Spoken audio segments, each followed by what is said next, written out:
ଦେଖନ୍ତୁ ଏଭଳି ପୋକ ଗୁଡ଼ାକ ଲାଗି ପତ୍ର ଗୁଡ଼ାକ ଖାଇକି ନଷ୍ଟ କରିସାରିଲାଣି ସେ ଗଛକୁ। ତାକୁ ଆମେ କାଟିକି ଫୋପାଡ଼ି ଦେବା। ଯେଉଁ ପତ୍ରଟା ଲାଗିଛି ସେ ପତ୍ରଟା କାଟିଦେବା।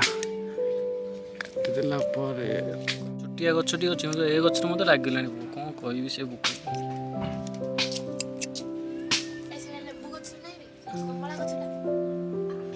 ହଉ ପୋକ ତ ଲାଗିଗଲାଣି।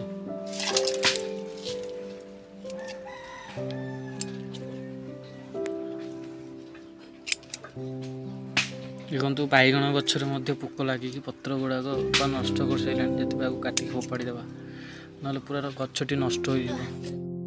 ବାପରେ କେତେ ବଡ଼ ପୋକଟିଏ! ଏଭଳି ପୋକ ଯଦି ଗଛରେ ରହିବ, ଗଛ କ'ଣ ରହିବ? ଗଛ ପୁରା ନଷ୍ଟ ହୋଇଯିବ। ସବୁ ଗୁଡ଼ାକ ପୋକକୁ କଲେକ୍ଟ କରିକି ଏ ଡବା ଭିତରେ ରଖିଦେବି। ଆଉ କିଛି ଦିନ ପରେ ଏଗୁଡ଼ାକ ପଚାପତି ହେଇକି